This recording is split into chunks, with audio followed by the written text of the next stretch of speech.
So today we are here with the next of the 67 steps, the 67 frameworks, principles, guidelines that you need to get the good life. Now, interesting enough, today we are talking about the integrated good life and the 4 pillars of eudaimonia.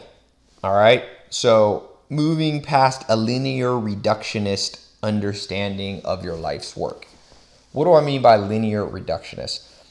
Basically what that means, and this is foundational for you to understand, okay, is that people, you and I, people in society have been lied to from the standpoint of thinking, let's say we compartmentalize our life, okay? We have work from 9 to 5. When we come home, we have family. This is the idea of the nuclear family. Then on Sundays, we go to church. Saturdays are your day off. Fridays is TGIF. Thank God it's Friday. Maybe you go out to happy hour. Monday is a day you don't like, right? Everybody hates Mondays, supposedly. Holidays are the days you do this. Thanksgiving is, if you're American, the day you get together with family. Now, those are parts, right?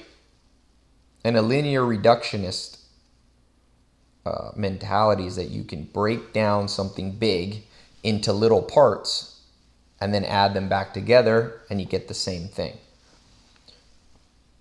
But the integrated life, this new approach I want you to consider taking for your life, is that when you break life apart like this, you actually don't end up, let's say together your life is a 10. And if you break it into these 10 little parts, each one isn't worth 1 point on its own. They can't be separated and then you can't say, no, I have 10 ones, that adds up to a 10. No, that's linear reductionist. The life that's a 10, the perfect 10 life that I think you want if you're here right now listening to this, cannot be compartmentalized as much as people think. I'll give you an example. It's kind of an abstract concept here for many of us. It was for me when I first started to learn this from some of my mentors. I talk about living with the Amish for 2.5 years. Now, I never became Amish, but I did live there for 2.5 years. Why? Many reasons, one of which I wanted to see what life was 100 years ago. And there's nowhere on earth you can go. I've been to India. I've been to the jungles of Panama. Even I took when I was a teenager, took a boat ride for a humanitarian work, dentist work, medical work. We went into the deepest, darkest jungles of the world, the Darien jungle in Panama. We went upstream in a motorboat through literally the real jungle. I'm talking about toucans, alligators, places that they say white people or non-Indian people had never been. Americans, we were a group of American kids. I remember we went upriver and came to these tribes that, live with bow and arrow, hunting food. They lived in huts and slept on these, that's when I learned, by the way, how to sleep without a pillow. I've never been able, those 2 weeks I was in the jungle, I hadn't brought a pillow with me. So I learned to just sleep on the hard ground and never quite got used to a pillow now, even, years later. But even there, they had contact or had heard about, even though they never seen like up close modern people. A kid came up to me and said, "Michael Jordan?" I'll never forget that. And he had a Coca-Cola t-shirt. I don't know how he got it. These were supposedly isolated people group, and I think they were. So somehow they had traded for this. So I went to the Amish because I was like, nowhere in the world can I recreate the experience of what life was like before the modern world. And you want to know what I found out? I can sum up what I found out in 2.5 years. It's what we're talking about today. Life cannot be reduced. Now, you're going to be like, Ty, this is ironic because you're talking about the 4 pillars of life. Doesn't that mean you're reducing life to 4 things? Maybe in a sense, but not really. I'm saying there's components and elements, but they're not separated. They're integrated. So these 4 pillars of life, think of them like there's 2 fingers and 2 fingers. They're like this, right? So they're touching. If you got rid of one, they would all fall apart. So they're really, even though we can break them out into 4 main pillars, they cannot be detached from each other. Now, what I'm suggesting, and I hope this won't offend anybody, I try to not talk about religion and spirituality because it's a controversial concept or conversation. I try to avoid that. But I'm saying that no matter what you believe, that you should own it. That, for example, in America, if you're a Christian, that if church is Sunday for you, that's the non-integrated life. If you're a Muslim, if you're a Buddhist, make it part of your whole life, whatever you are. The Amish, 2.5 years there, I wondered, why are these people so happy? You know, Jared Diamond it says in his book, I think Guns, Germs, and Steel, the UCLA professor won a Pulitzer Prize. He did a study on the Amish, and he said they have 1/5 of the rate of depression of you and I in the modern world. 1/5. And I've seen it. He's right. I could have told him that. He didn't need to do research. The kids at the Amish, the happiest kids I've ever seen. It took me many years to go, what's going on here? Remember, these are people living without iPhones, with no electricity, without all these things that you quote unquote need, right, to live the good life. But in actuality, they're happier. Am I suggesting that you need to get rid of electricity? Am I suggesting that you need to get rid of your cars and live with horse and buggy? No, maybe. Sometimes I look back in life and I'm like, now I live in the opposite, Hollywood Hills. My life hasn't gotten better. It's different. Sometimes I regret leaving there, but I wasn't Amish, It was an experiment. But the lesson was not that you need to get rid of technology. Although there is some lesson that technology must be controlled. I think it was Wendell Berry, the great writer, who said, we always get technology because we think we control it. But technology is a little bit like a pit bull, my friend. When it works for you and it's protecting you, it's great. But if you're not careful, it'll turn and attack you. And that's what's happened to us in the modern life. So what the Amish have done, it's not even simplify life. It's integrate life. You see, for an Amish person, if you live on an Amish farm, your next door neighbor, you go to church with him. Your kids go to class with him. Your wife or your husband, they're probably friends. When you're building a barn, that guy naturally comes over and helps you build a barn. When he needs help, when his harness on his horse is broken. So friends, co-workers, church members, there's no separation. It's just your neighbor. When I lived on the Amish farm, I stayed with a guy named Sam Chupp. On one side was a guy named Daniel Detweiler, another Jerry Miller, and another David Chupp. 3 neighbors. I don't know what Sam perceived them as. They were in his church. They went to church together. They shared the same faith. Over time, some of their kids got married. So over time, they were brother-in-law sometimes. Amish don't always marry their neighbors. Sometimes they go to 100 miles away to other communities. But sometimes that happens. Usually one of them does a trade that helps the other. Maybe Jerry Miller, for example, had an orchard. He grew fruit. And that fruit, when anybody around the neighborhood needed fruit, they didn't go to Ralph's or Kroger's or grocery store. They went over to Jerry's. So he was their grocer, you could say, local grocer. And Daniel, he fixed harnesses. So if your horse, his saddle broke, you went to Daniel. David, he was a carpenter. If you needed a barn, he would come down with his kids, his crew, and they would build a barn for you. But they were friends. But they were also went to church together and shared the same faith together. Daniel was also sometimes he would do first aid. He was kind of like the doctor, even though they used regular doctors. Again, integrated life. Their kids played together. There was no, on Sunday, here's my life. Ooh, it's Monday. There was no difference between Monday and Tuesday. Now, they were Christians, so Sunday was a different day for them. They rested on that day, but that was a ritual, and I think rituals are okay. right? But reducing and compartmentalizing, I don't think is okay. Now, there's been a lot of research on this that's backing this up. You know, when I was first starting as an entrepreneur, I said to myself, I was like, Ty, I saw all these people and they were going TGIF. There was a whole restaurant chain in the United States named after it, right? TGIF. Thank God it's Friday.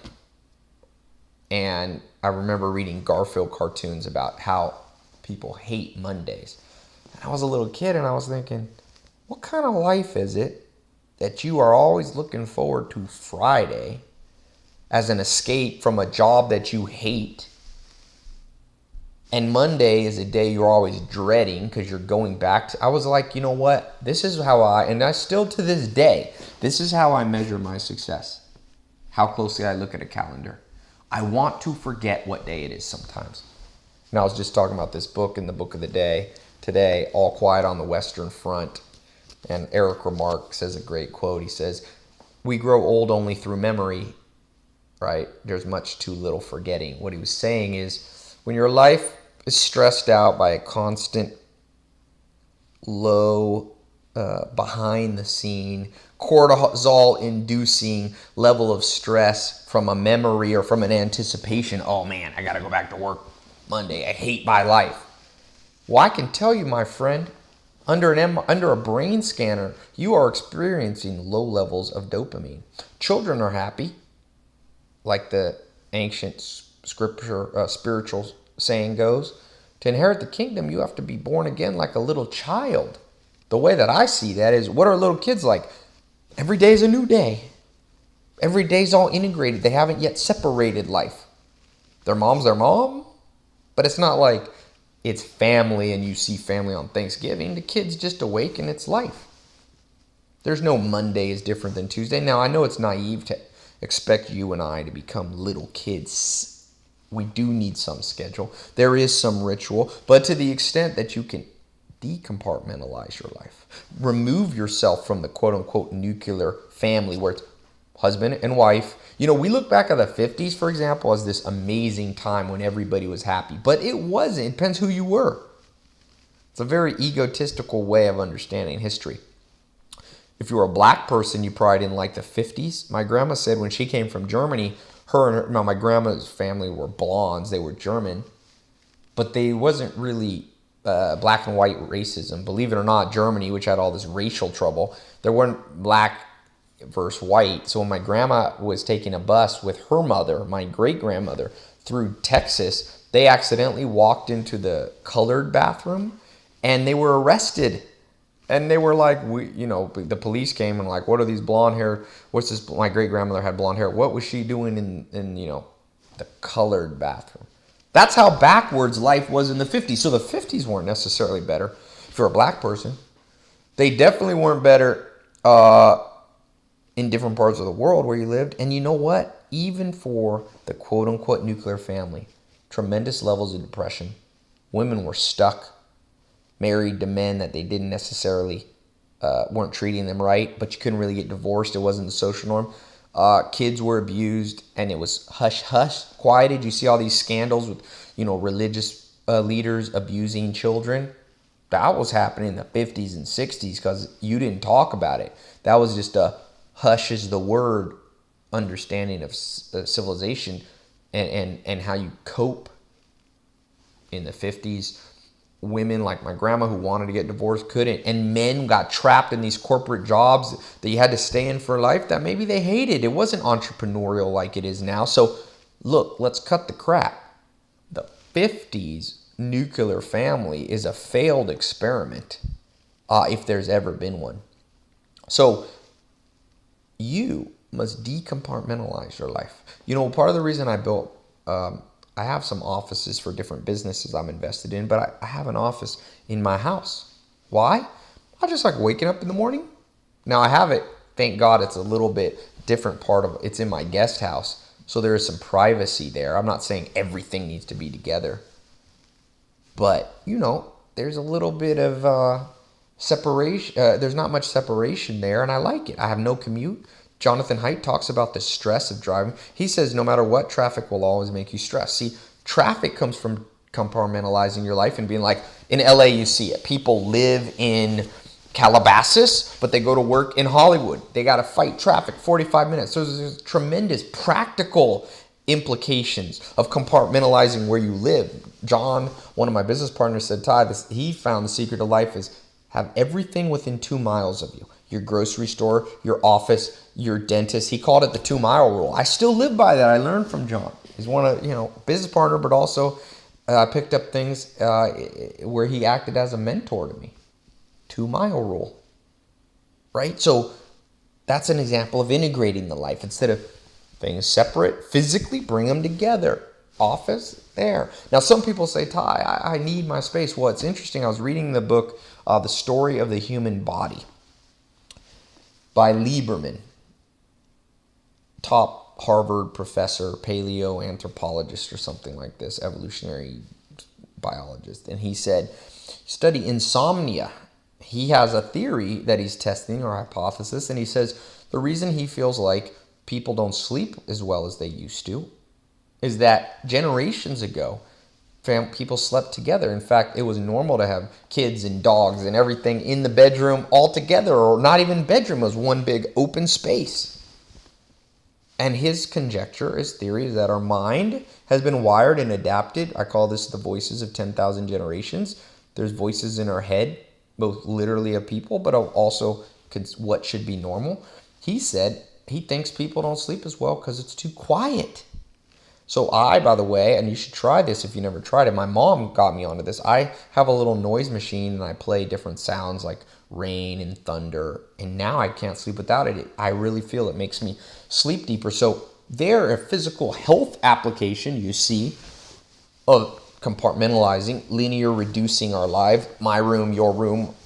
We're less happy. One thing that I learned from one of my best friends, Herman, he's from Argentina. And it's been interesting, the lesson that I learned from him. I learned, in Argentina, it's much more family-oriented. He tells me growing up in high school, he said, it's not till I came to America that I ever heard the word teenager. He said, if my dad came and picked me up, or my mom came and picked me up from school, I wasn't embarrassed like America. I would take my parents and be like, hey, everybody, this is my dad. I was proud. You see, in America and some of the modern world, we've reduced life so much that we have adults, teenagers, children, toddler. We've reduced it as opposed to just going, hey, what happened to the one-room schoolroom? I was reading about, I think it was Sam Walton or Ray A. Kroc, founder of McDonald's. He grew up in a one-room classroom. Colonel Sanders, old school. One of my brothers, they came and lived with me at the Amish. The Amish go, one-room classroom, and I think that was one of the best experiences for them. Why reduce by grades? What's the point? 8-year-olds can learn from 14-year-olds, and 14-year-olds can learn to teach by being integrated with 8-year-olds. There's a lot of wisdom to that non-integrated approach, that non-compartmentalized approach to grades, that not compartmentalized approach to, like I was saying, my friend Herman, his house is just always open. There's a constant flow of friends in and out. And my friend, he's getting older, but he looks so young. And I can't help but think, this is a guy that has his social life so well. I wish I'm a pretty, so people think I'm the most social guy. I'm like, you should see my friend. It's insane. He has the coolest structure. And it's just an open door. It's not like this is my house. Of course, people knock on the door, and sometimes he wants to be alone with his wife and kids. But for the most part, it's like mi casa, su casa. That's a great thing. I think those of us in the modern world, Western world, can learn about not compartmentalizing our life. Life is just life. That's what I say now. People ask me what I do for a living. I'm like, I just live, man. My life is my work, and my work is my life.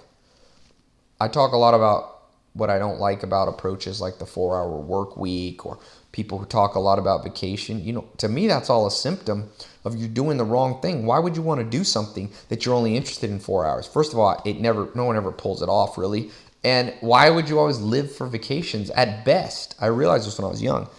People are excited, like Europeans, they get 4 weeks vacation. Ooh. All that means to me is, if you're looking forward to your 4 weeks, that means you have 11 months, right? 44 months that you hate. Sounds like a bad deal to me. I'd rather have 0 vacation and 12 months that I like. That's how I look at it.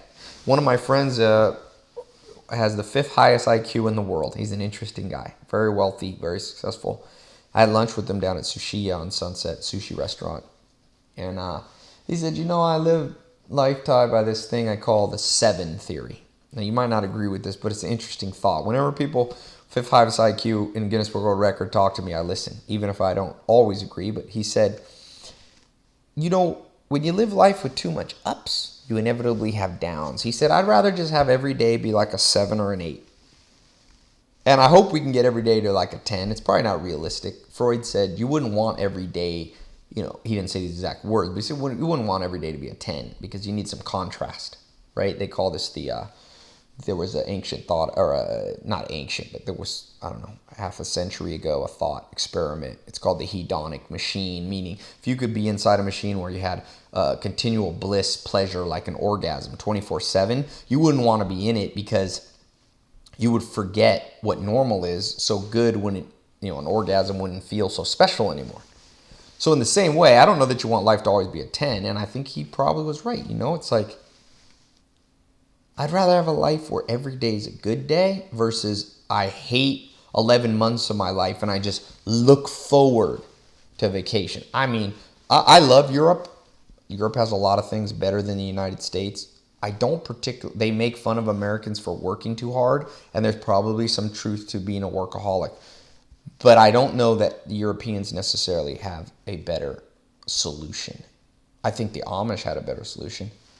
I think certain parts of the world, if we could pick and choose, like Argentina, pick the social life and how happy they are, or France, how they relax and eat dinner, a lot of great things. But I don't know that America's bad and Europe's amazing on everything. It's not cut and dry. I don't like to think black and white. I like to look at each thing specifically and go, does this thing make sense? And I think that being excited about your 1 month vacation is indicative of big problems. I want to be excited basically the majority of the week to wake up.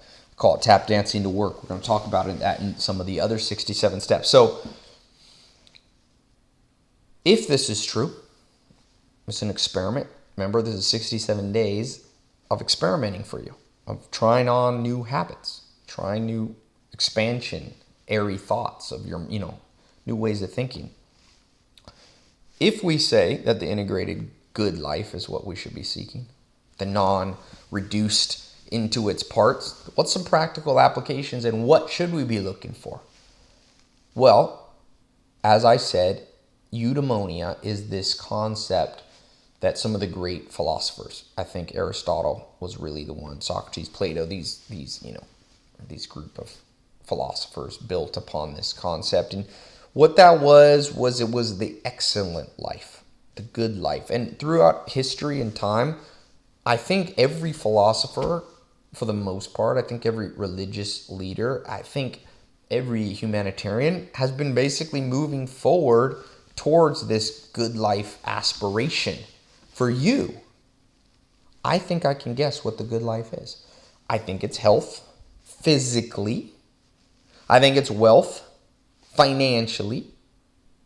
I think it's love, friends, family, and romance. Those 3 things in one. And I think it's fulfillment from purposes larger than yourself. So let's talk about those.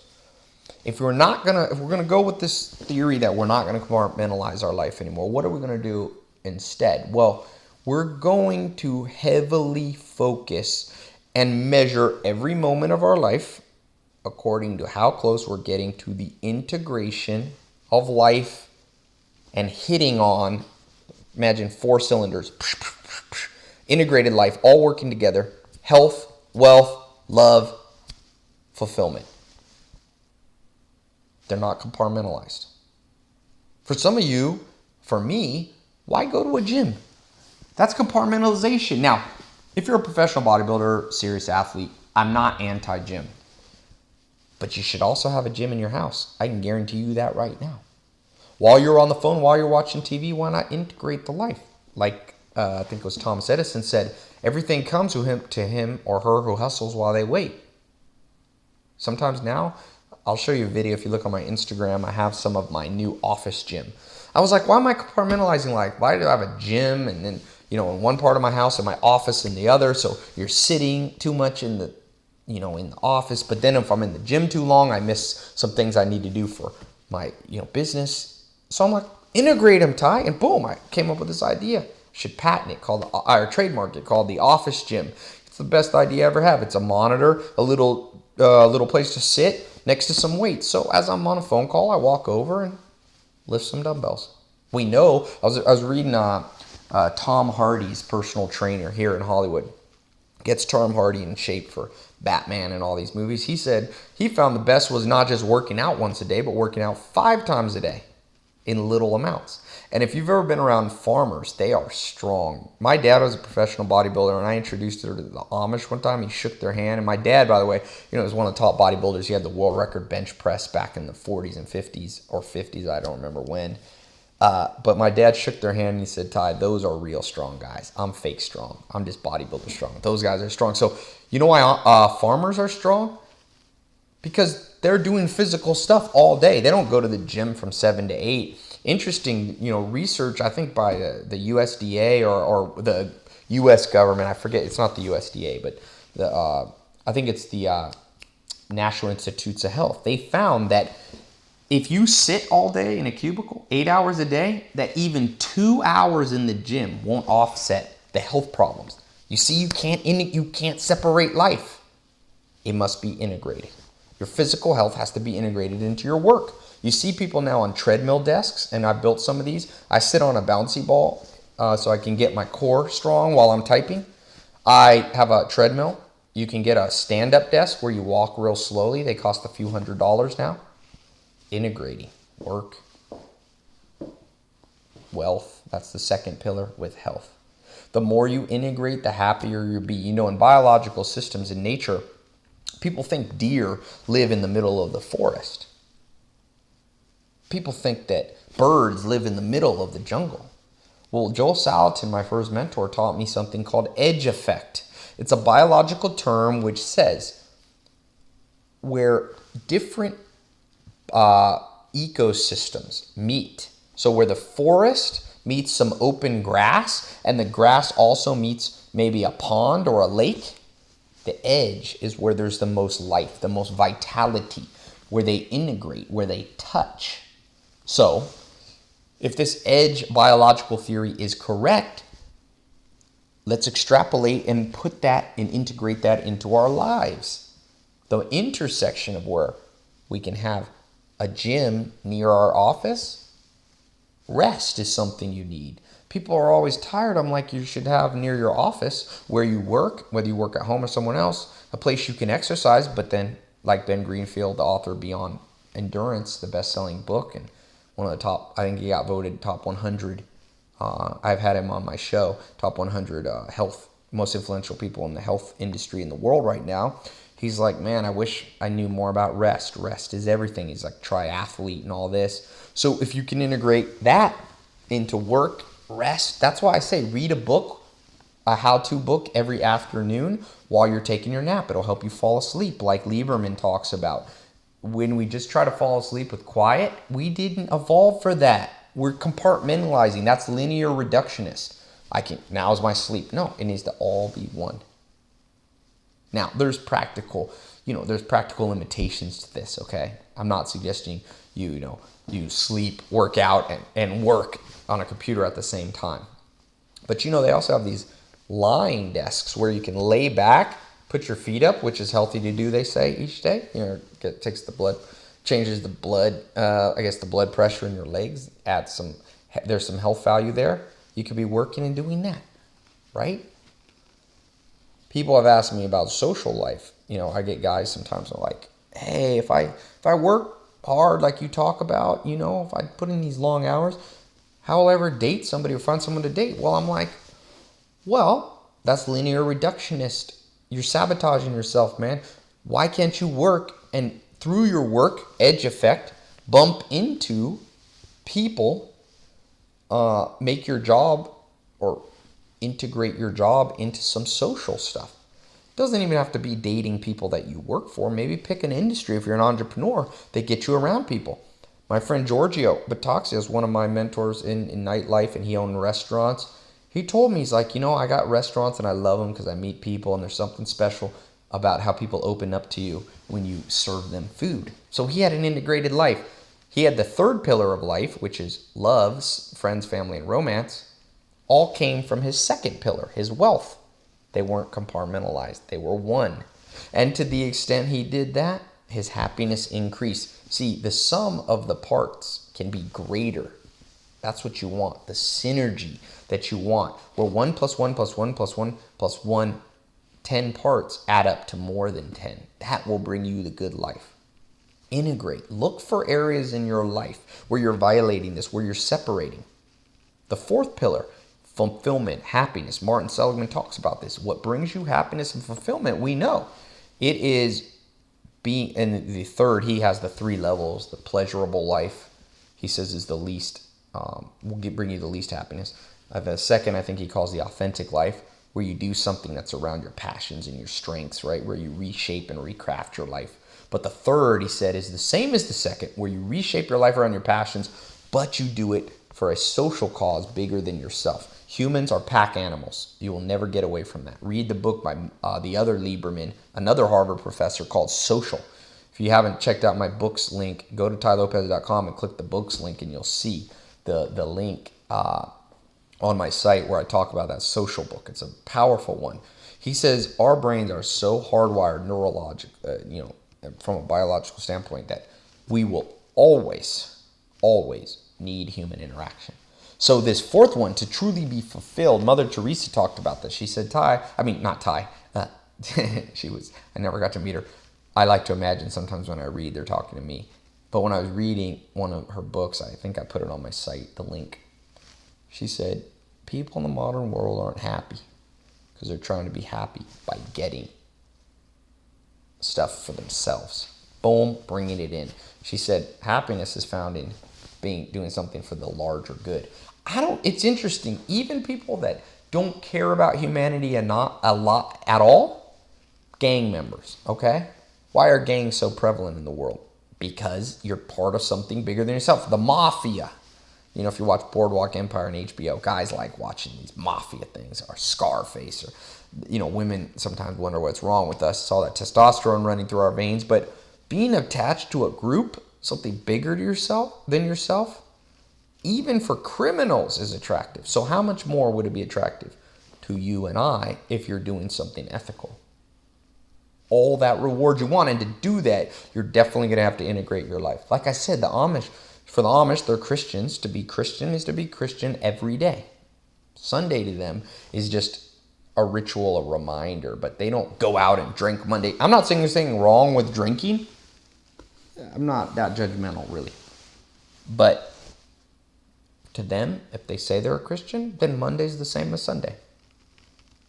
That's why I say, whatever you are going to be. Jeff Bezos has a cool thing in about him, the Everything Store. He's like, leaders, great people, pick something and commit to it for real, with passion. So whatever it is, whether you're going to be an atheist or religious, commit to it.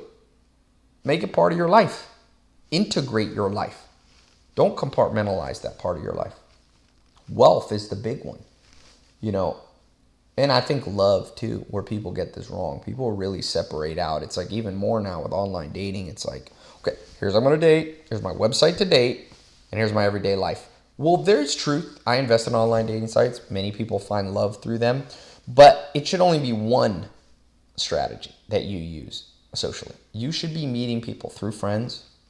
And one thing the Amish do, and my grandma did, and people used to do, remember, people used to marry people that they grew up with.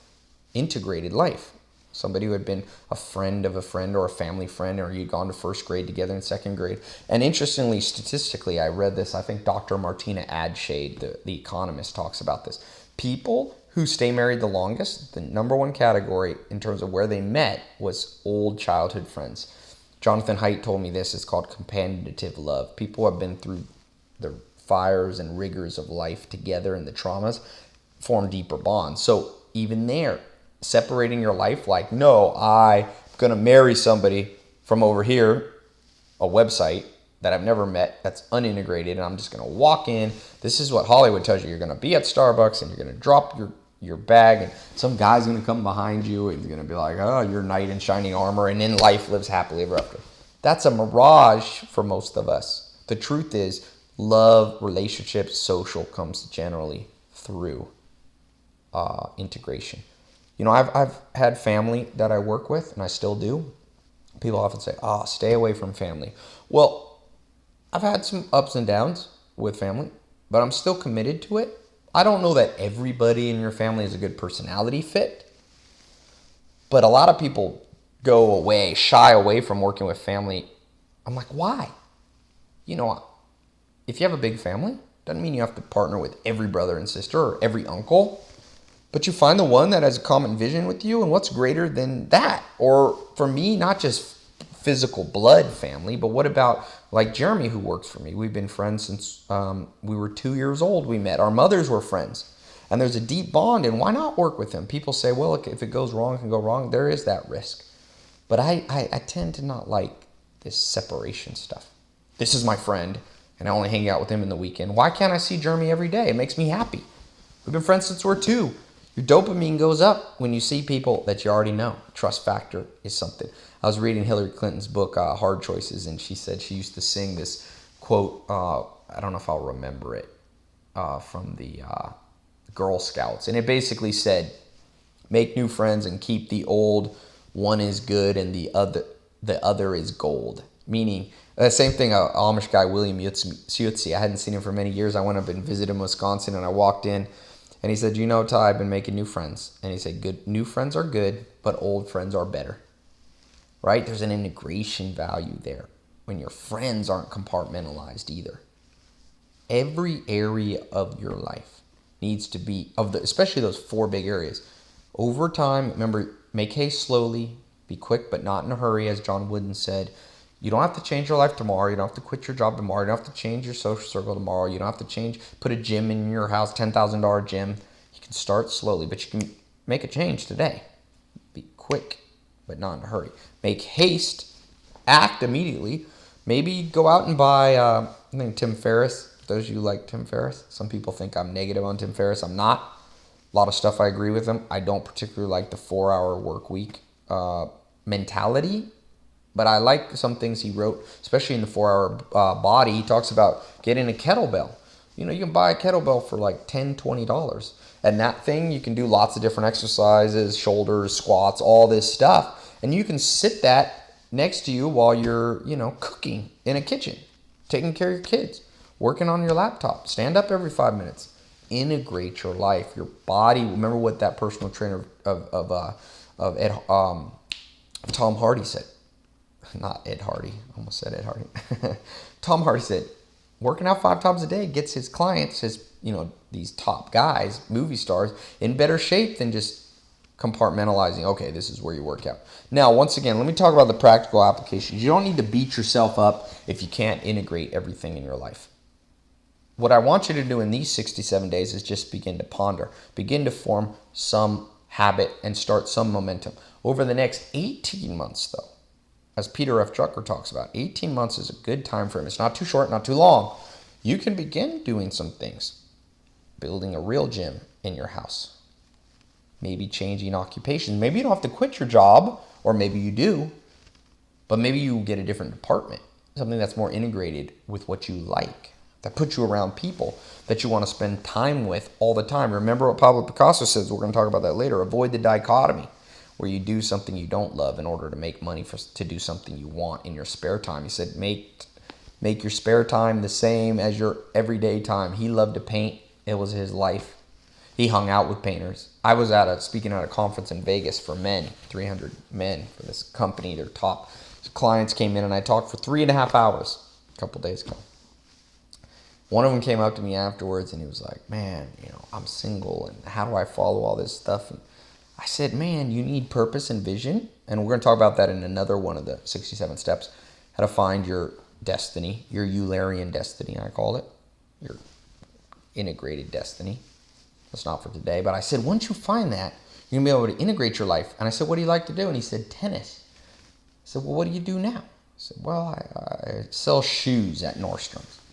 I'm like, well, why don't you do sales and tennis equipment? I said, who's the biggest tennis brand? He gave me a couple brands. I'm like, why don't you? And I said, you don't have to quit your job now. He's an older guy. He probably had some responsibilities, some family, or bills. And I'm like, why don't you just go to them and first of all be like,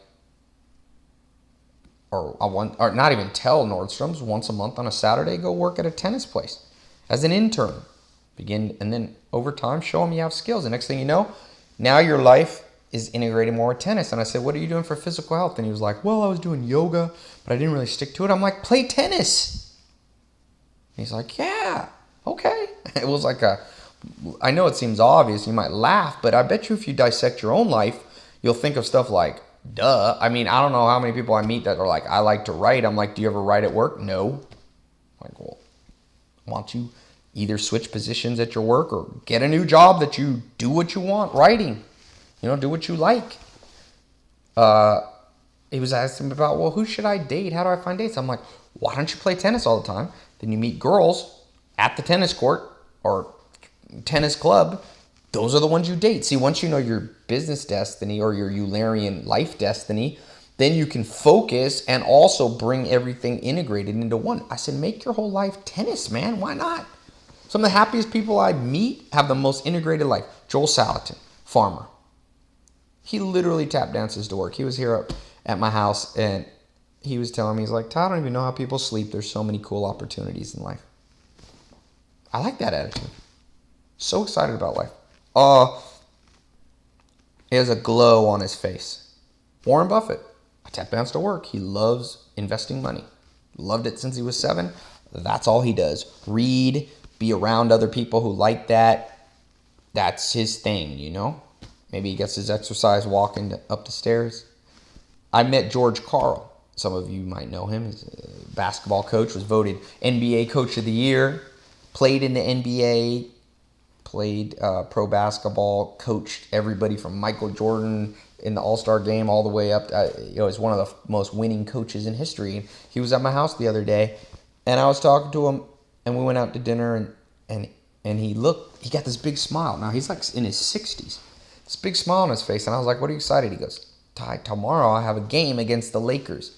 And he's like, I feel like a little kid, man. I still love basketball. Integrated life. He wears a sweatsuit. He meets women playing basketball.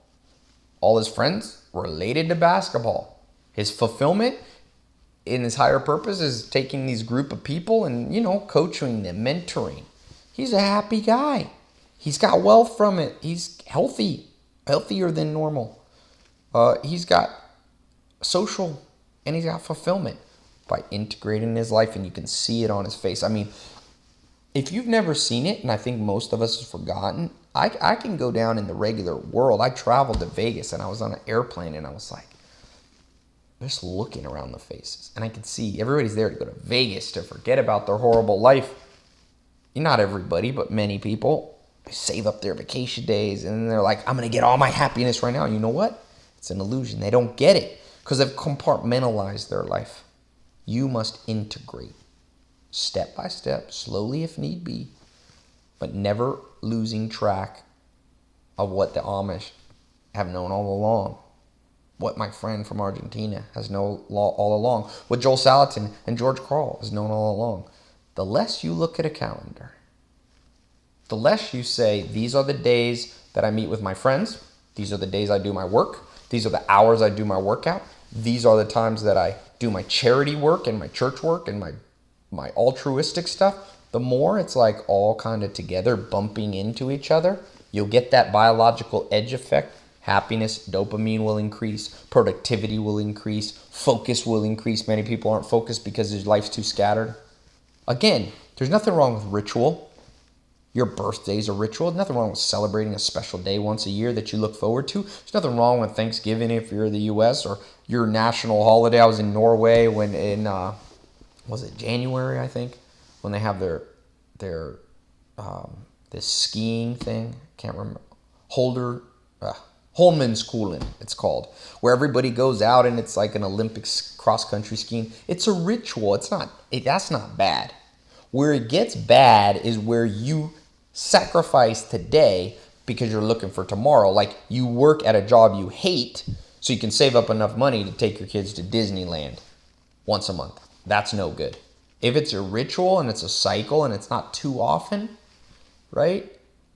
It's not like every Friday I'm excited because I hate the other 5 days of the week and every Monday. That's too repetitive. You don't want your rituals too close together. You need them spread out. You need Christmas, thing. It needs to be more spread out. So here's what I want you to do. Tell me an area. For many of you, the easiest one to start is the one I gave you this hint. Love and relationships a little bit harder sometimes. Fulfillment a little bit harder. The easiest one is health. How can you integrate health in? Let's just start. So there's 4 areas. Each can be linked to each other, right? So let's start with the easiest link, work and health. How can you bring some dumbbells, some barbells, a walking desk, a stand-up desk, a mat to take a nap on, something that increases physical health while you work? Let's start there. So write that down on the page. Write that down in your journal. I'm going to give you. Now, if you've already figured this one out, you can pick another one of the 2. Another one of the 3. So link some of these together where you've kept them separate. How can you bring them closer together? If you're deeply religious, maybe link religion with work, right? Open something up, relate like Mother Teresa. Her religion was part of her daily job. Maybe you want to link those. Pick 2 of them and link them. If you don't know which one, start with health and work. Link those 2. If you feel lonely, link health and working out. Join a meetup group of people who go jogging. Go jogging in a big group. Go mountain climbing. One of my brothers goes rock climbing. Meets lots of people that way. Friends. Sometimes relationships form. You need proximity. So how can you mix those? So let me open it up. Pick any of these 4. Link 2 of them together. Once you get good at that, you can link 3 together. And finally, you can get to the Holy Grail. Link 4 together so that you get what Martin Seligman scientifically has proven with research is the authentic life, where your life is crafted. Jonathan Haidt, Happiness Hypothesis. These are all books that you can see in my book, buy on Amazon. I've got links to them. Meaning the authentic, I think it's called Authentic Happiness by Martin Seligman. He talks about this. The integration of these things increases the hormones that make us feel fulfilled and happy. Which of those 4 could you integrate better? Talk about, now on the page here, to complete this, you need to leave a comment. So just leave a couple sentences, explanation of what you should integrate, what you haven't maybe done so well, and what you're going to do different. And then in your journal, you should be keeping a 67-step journal, either printing off worksheet on the page or making your own journal, 3-ring binder. It should go on your bookshelf. I have them on some bookshelves in my private library. You keep them, you look back on them, ask yourself this question. What's some new things? What's some things I haven't integrated well? And what can I integrate well? What 2 things? Once I get 2, I can integrate 3. And specifically, it could be as simple as bring a cot to my cubicle if you have that job, or bring weights, or put a gym right next to your home office or your real office if you can get permission. Okay? And then step by step over the next 67 days, reframe your thoughts. Start looking for things in society where you're like, why is that compartmentalized? Why do people live like in LA 1 hour from their office? Never made sense to me. Sounds horrible to me. Commuting in traffic will make you live a horrible life. Fact, you can't change it. That's cortisol response that happens subconsciously to the tension of traffic. If it's better to listen to audiobooks. You might be able to reduce some of your stress and get some stuff done. But man, my advice is move like John taught me, the 2-mile rule. Some of you may need to move or find a branch of your office 2 miles away. So think on this hard. Begin to identify these stratifications, these fractures in society. Look back at your family. Look at things that went wrong, because for some people, it's religion, thinking one way on Sunday or your whatever day, Saturday, and then living different the rest of the week. You won't be that happy that way. Our mind knows when we're being hypocritical to ourselves. People that are happy own it. Like Jeff Bezos, they talk about everything. So pick something and own it. Own it. Integrate it and own it. Okay? So leave those notes. If you have questions, email me on the private inbox. Very important lesson. That get this eudaimonia, this excellent life that the philosophers talked about. And this is where it comes from. We're blending old philosophy and newest science. And that's what you're learning in the 67 steps. So thanks so much. Stay strong. Talk to you soon.